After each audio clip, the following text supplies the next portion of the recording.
explicó que el entusiasmo era una especie de terremoto interno que se produce cuando uno se permite ser poseído por algo más grande y más poderoso, como un dios o una diosa.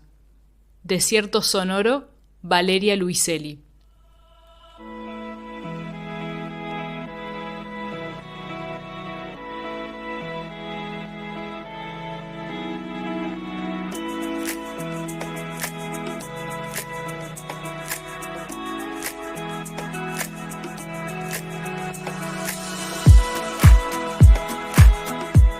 Buenas, bienvenidos, bienvenidas al episodio número 16 de este podcast, el podcast del Laboratorio de Lectura.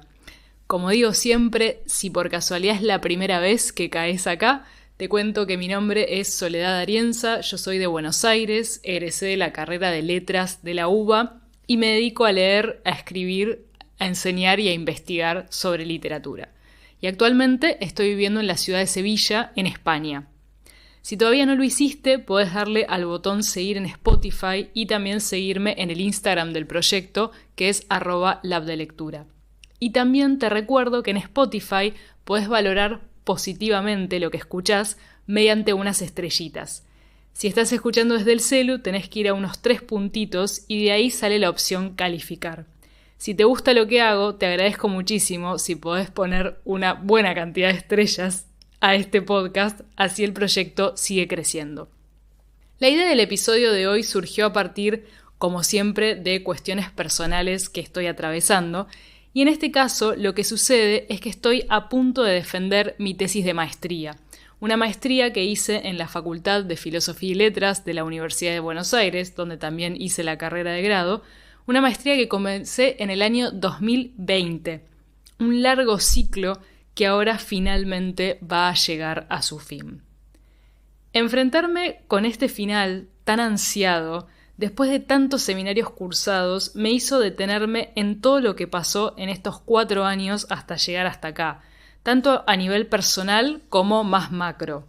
Este proyecto que ahora culmino fue tan importante, no por el título en sí, porque bueno, es un título de posgrado, sino por cuestiones más internas. Una de ellas, por ejemplo, es el hecho de que con la tesis que escribí para esta maestría pude por primera vez darle con constancia a un proyecto de escritura de tan largo aliento. Yo escribo, lo hago desde siempre, pero sigo, como me gusta que dijo una vez María Gainza en una entrevista, la técnica del geyser. Hay una cosa como de escupir, ¿no? Escupo, largo un texto, lo plasmo y me voy, y sigo.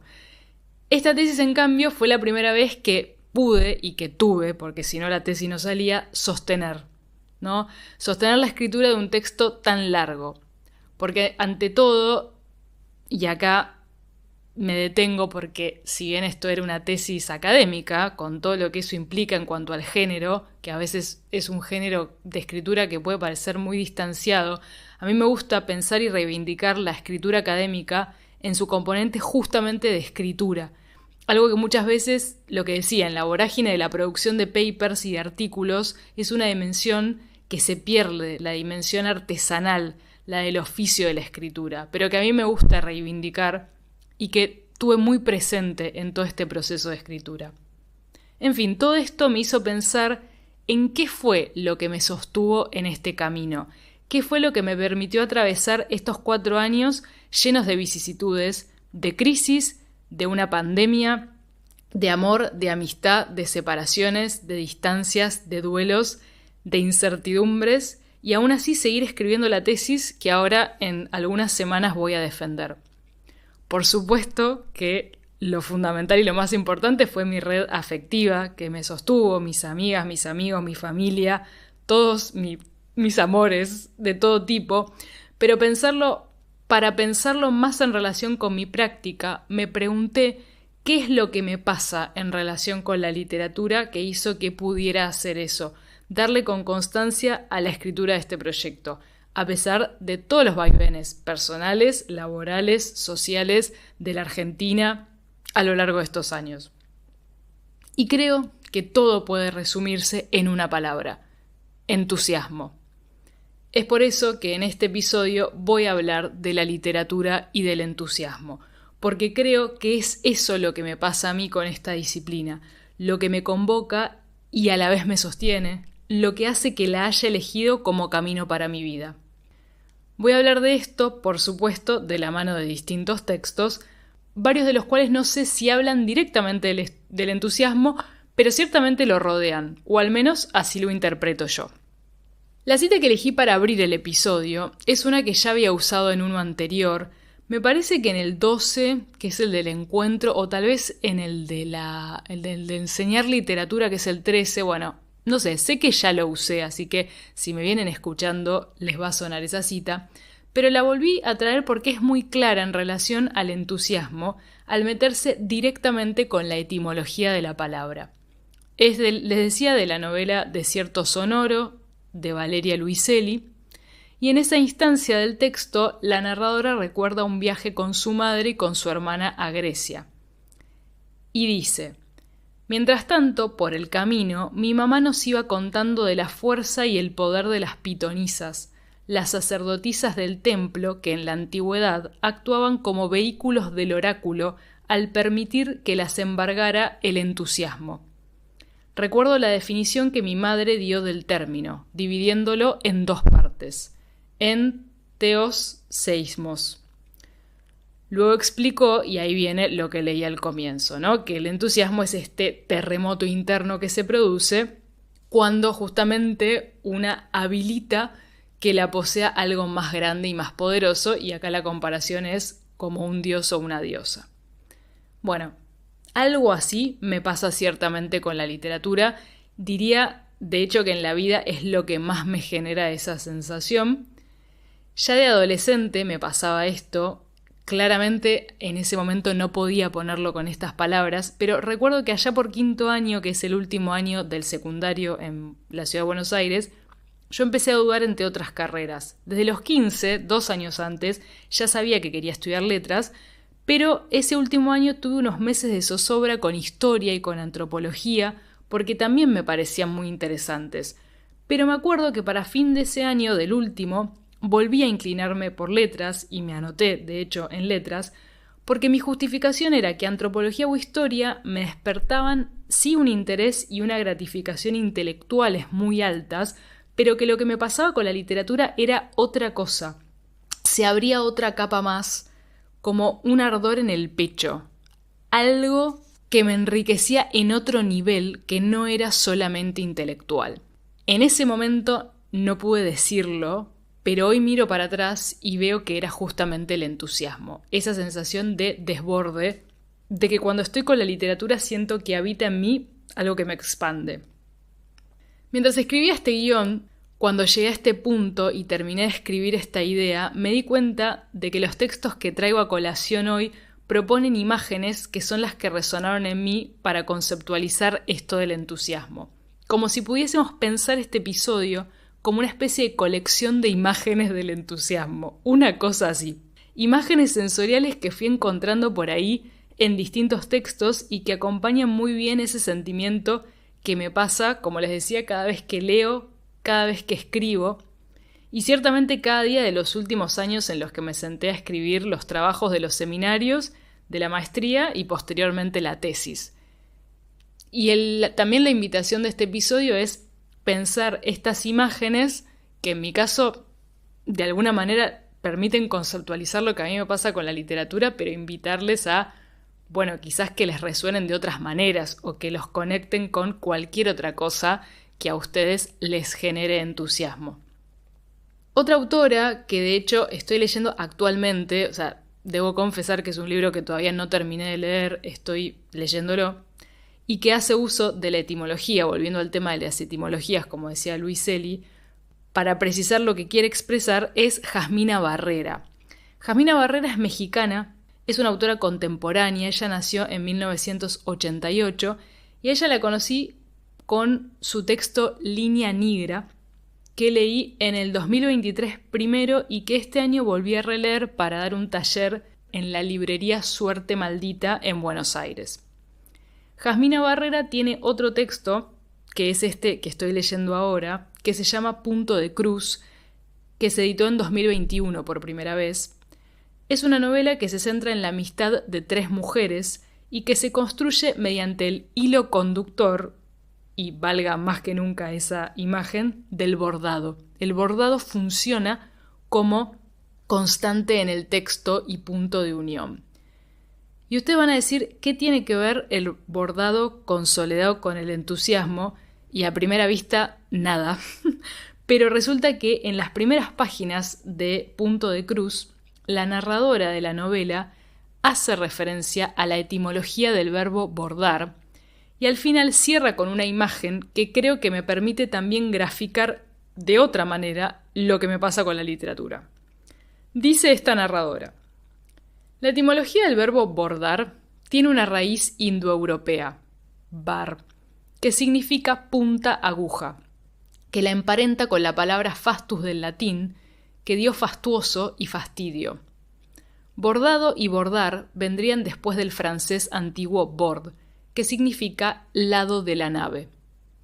Ahí se relaciona con la palabra borde, porque el bordado se usaba para decorar el borde de la vela. Del siglo X es un pasaje del libro de Exeter que dice en anglosajón: Faemne act hire bordan geriset.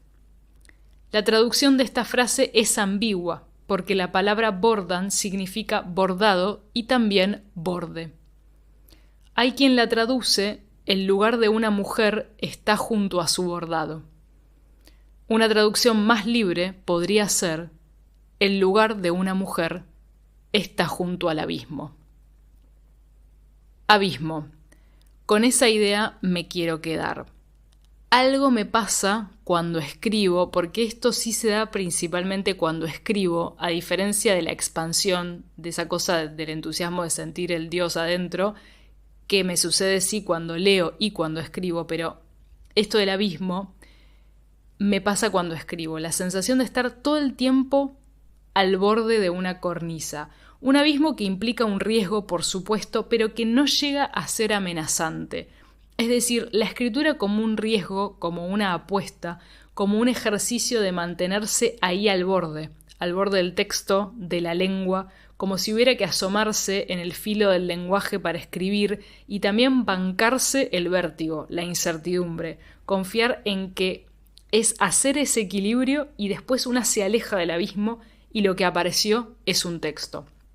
Todo esto me pasó cada vez que los martes durante todo el 2023 y mitad de 2024 me senté en un café de Buenos Aires llamado Paladar Negro a escribir la tesis. Esto es lo que me pasa con la investigación y es una de las razones fundamentales por las cuales me atrae este camino, que es distinto a lo que me genera otra de las actividades que amo, que es enseñar, tarea en la que me explayo en el episodio 13, que pueden ir a escuchar si todavía no lo hicieron. Siguiendo con las autoras, otro texto que me proporcionó algunas otras imágenes que dije, claro, ¿no?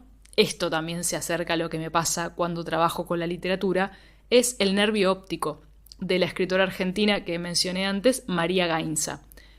Es un texto editado por primera vez en el 2014. El nervio óptico está compuesto por distintos relatos, cada uno de los cuales se estructura a partir de una obra de arte visual. Uno de los relatos se titula Refusilos sobre el agua, y el cuadro alrededor del cual se centra la trama es Mar borrascoso, del francés del siglo XIX, Gustave Courbet. En un momento, la narradora dice: Courbet escupió a la idea de pureza porque lo que le interesaba era crear cuadros que sobresaturaran los sentidos. Por eso, Peter Schjeldahl dice que después de ver un Courbet, uno tiene ganas de salir corriendo, armar un motín, tener sexo o comer una manzana. Sus cuadros producen fiebre pictórica. Estuve googleando y vi que Peter Schjeldahl, espero estar pronunciándolo cerca de lo que realmente sea como se pronuncie, fue un crítico de arte, principalmente del New Yorker, y me encantó ese tipo de observación justamente viniendo de un crítico. Nada academicista, ni snob, ni nariz parada, como diríamos en Argentina, algo mucho más genuino, y le robo este sintagma después a la narradora, ¿no? El sintagma de la fiebre pictórica. O sea, del crítico me gustó toda esta comparación, ¿no? De lo que genera ver un cuadro de Courbet. Y después de esto que retoma la narradora, la fiebre pictórica. Porque algo así como una fiebre me suele suceder cuando estoy encarando la investigación de un tema que me gusta. Y lo mismo me pasa cada vez que encaro este podcast, por ejemplo, que es también para mí otra modulación de la investigación. A veces es tanta esa fiebre entusiasta que me empieza a recorrer todo el cuerpo, tanto lo que siento, que quiero escribir y decir, que parecería que lo más sensato para descargar toda esa energía sería hacer cualquiera de las cosas que dice Schlegel que disparan los cuadros de Courbet. Y después de hacer eso, de hacer el motín, de comer la manzana, de salir corriendo, de tener sexo, seguir escribiendo. En estos relatos de Gainza les contaba que siempre el foco está en la relación del cuadro en cuestión con la narradora. Se enfatiza eso, el vínculo entre espectadora, obra y artista.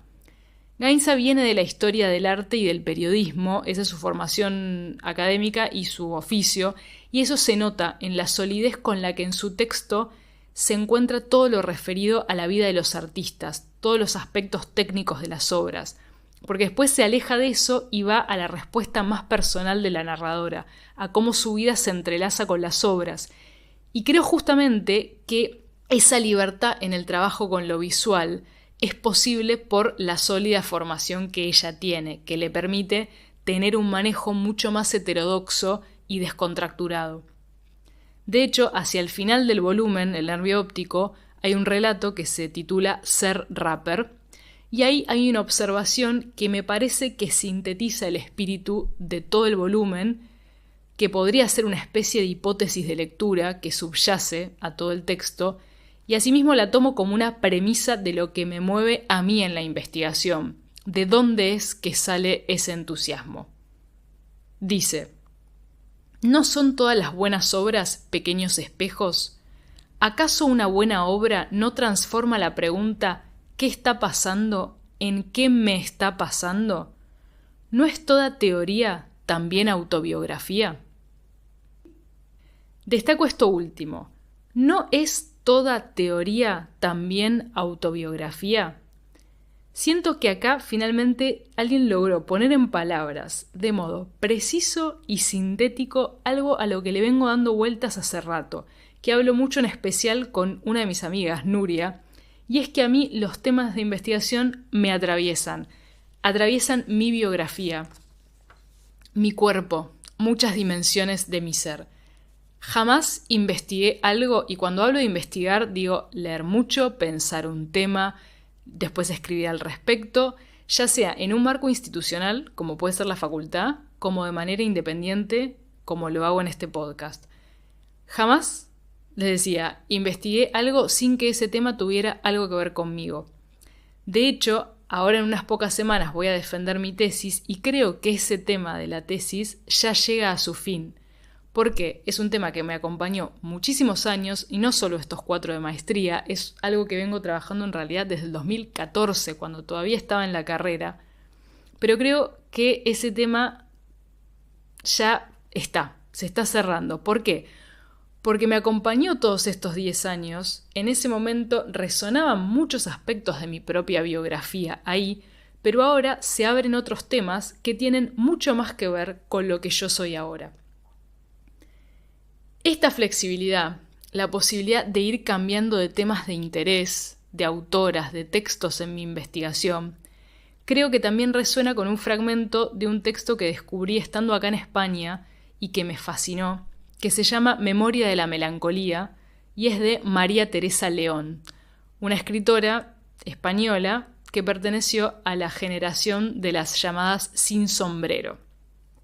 Ellas fueron un grupo de artistas españolas nacidas entre 1898 y 1914, y este nombre responde al gesto que tuvieron de quitarse el sombrero en público 2 de ellas, llamadas Maruja Mayo y Margarita Manso, que eran 2 artistas visuales, en la Puerta del Sol en Madrid. Les dejo algunos de los nombres de las sin sombrero, porque cada una de ellas realmente es fascinante indagar en sus vidas y en sus personajes. Son Ernestina de Champurcín, María Teresa León, Concha Méndez, Maruja Mayo, María Zambrano, Rosa Chacel, Josefina de la Torre o Marga Gil Roeset. Les decía que una de ellas, María Teresa León, escribe su autobiografía. Escribió muchísimas cosas María Teresa León, pero yo llegué a su autobiografía que se publicó en 1970 y de este modo empieza ese texto. Dice: llegaba decidida a todo, a abrazar las esquinas, a besar el asfalto, a encontrar hermosas las miradas, las sonrisas, los pasos, los maniquíes de las tiendas, las puertas rotas, los remiendos de las fachadas caducas y vencidas, olfateadas de perros, frotadas de gatos y ausentes de palomas. Había decidido dentro de sí la urgencia de agarrarse con las dos manos a todo lo que había huido desde tiempo remoto, pues todo para ella había consistido en llegar, cambiar, echar a andar, encariñarse e irse. Así empieza esta autobiografía, llena de entusiasmo. Al menos eso es lo que a mí me transmitió este inicio. Hay algo frenético en estas enumeraciones. Claramente se refiere a un ímpetu de la juventud. Una cosa así me parece, medio frenética, ¿no? Que después en la vida suele quizás matizarse un poco, pero me gusta esto de llegar, cambiar, echar a andar, encariñarse e irse. Creo que es una secuencia con la que puedo identificar mis propios recorridos lectores y vitales también. Siempre igual subyacen en mis temas de interés para investigar algunos hilos conductores que son especiales para mí, porque eso también es lo maravilloso. En todo lo que escribí, leí en este tiempo hay vasos comunicantes, hay núcleos que se reiteran. Repetición y diferencia. Ya acercándonos al final del recorrido de hoy, me gustaría traer una cita de una de las autoras más citadas en este podcast, que es la gran Rebecca Solnit. Ya saben a qué texto voy a hacer referencia, una guía sobre el arte de perderse. Si bien Solnit no usa la palabra entusiasmo en el texto, ella habla del deseo en una parte. Desarrolla su pensamiento sobre el deseo en relación con la distancia y la falta y apunta lo siguiente. Tratamos el deseo como si fuera un problema a resolver. Nos centramos en aquello que deseamos y ponemos la atención en lo deseado y en cómo conseguirlo, en lugar de en la naturaleza de ese deseo, su sensación, aun si a menudo es la distancia que existe entre nosotros y el objeto de deseo lo que llena el espacio entre ambos con el azul del anhelo. Este libro lo leí por primera vez, habrá sido 2021 o 22, y esta cita la tenía muy subrayada, pero ahora que leo esto en el marco de este episodio, pensando en la relación con mi vínculo con la literatura, con la lectura, con la escritura, me sigue encantando y justamente me gusta más en realidad, porque le encuentro una capa más, otro matiz. Creo que el proceso de escritura de esta tesis fue también sumamente relevante porque me permitió experimentar lo que dice ahí Solnit, enfocarme en el deseo siendo, no tanto en el resultado. Había que resolver algo, sí, la tesis, pero en el proceso de escritura no necesariamente yo pensaba todo el tiempo en el producto, sino que me expandía con el solo hecho de semana a semana sentarme e ir escribiendo página a página, revisando, reestructurando. No voy a ampliar mucho más en esto del deseo porque siento que sería un capítulo entero, pero sí me gustaría decir algo que le escuché una vez a la psicoanalista Alexandra Cohen en una entrevista que le hicieron en Blender este año y que me pareció muy... En realidad no es una entrevista, perdón, es la columna que ella tiene en uno de los programas de Blender. Dijo algo que me pareció muy esclarecedor, que es que el deseo no está adelante, sino que está atrás, está detrás de cada uno, es lo que nos empuja. No importa el objeto, algo así decía, no la estoy citando textual, digo, pero ella, la idea era esta, ¿no? Que no importa el objeto, lo que importa es el movimiento. tener ese ímpetu. Y eso que empuja, esa sensación, que ella la nombra como el deseo, yo también la relaciono muchísimo con esto que vine desarrollando hoy y que vengo sintiendo sobre el entusiasmo. Ahora sí, para cerrar, el último texto que quiero traer es un fragmento del cuento El Aleph de Jorge Luis Borges. En este cuento, el narrador encuentra en una casa del sur de la ciudad de Buenos Aires un Aleph, es decir, un punto que contiene todos los puntos del universo. No voy a hacer una lectura de este cuento erudita, voy a hacer en cambio algo así al estilo de María Gainza, decir qué me pasa a mí con ese cuento. Quizás no es de los que me cautivaron de entrada cuando leí Borges por primera vez en el secundario, pero sí tengo que decir que la enumeración del cuento, esa extensa enumeración mediante la cual el protagonista intenta dar cuenta de lo que vio, algo que a su vez es imposible porque en el Aleph todas las imágenes se ven de modo simultáneo mientras que el lenguaje es lineal y consecutivo, esa enumeración, decía, siempre me conmueve. Y más me conmueve desde que la escuché interpretada por la actriz argentina Muriel Santa Ana. Creo que era una charla TED que se llamaba No vivas de rentas, si la googlean quizás la encuentran, y en esa charla Muriel Santa Ana empieza recitando la enumeración mediante la cual el narrador dice o intenta dar cuenta de todo lo que vio al ver el Aleph. Cuando la escuché a Muriel Santa Ana por primera vez, lloré y cada tanto cuando quiero así como reconectar con algo que me pone en modo llanto, la vuelvo a escuchar. Y les decía que voy a incluir acá una cita del Aleph a lo María Gainza, porque lo que le pasa al narrador con el Aleph es un poco lo que me pasa a mí cada vez que encaro algún proyecto relacionado con la literatura. Esa sensación de que en un lugar está todo. Esa vertiginosidad, ese arrojo, esa profundidad, eso tan vasto. No voy a leer, obviamente, toda la enumeración de todo lo que vio el protagonista. Voy a leer la última parte. Vi el engranaje del amor y la modificación de la muerte. Vi el Aleph desde todos los puntos. Vi en el Aleph la tierra, y en la tierra otra vez el Aleph, y en el Aleph la tierra.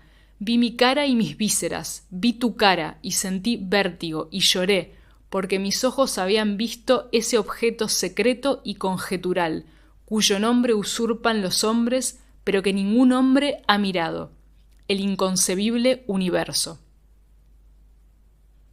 Creo haber contado en el primer episodio de este podcast que un año, enseñando este cuento en el colegio, un alumno se me acercó al final de la clase y me preguntó: «Sole, ¿qué es para vos el Aleph?». Y que él mismo se respondió diciendo: «Para mí el Aleph es lo que alguien te hace sentir. Alguien te puede hacer sentir el Aleph». Bueno, ciertamente en mi vida hay personas que me han hecho sentir eso y que me lo hacen sentir, pero también investigar me hace sentir algo así. Sentir el infinito, experimentar el universo. Algo que no se queda solamente en la parte íntima e individual de la lectura y la escritura, esa es una parte, pero que se completa cuando puedo compartir eso que investigo con los demás, como me pasa con este podcast, como siento que me va a pasar cuando defienda mi tesis en unas semanas. Y con esta pregunta que les dejo acá picando, la de ¿qué es para ustedes el Aleph? ¿Qué o quién les hace sentir así? Me despido y a su vez respondo mi pregunta inicial. ¿Qué hace que yo me sostenga en la literatura? El hecho de que ahí encuentro todo. La expansión, el abismo, el deseo, lo infinito.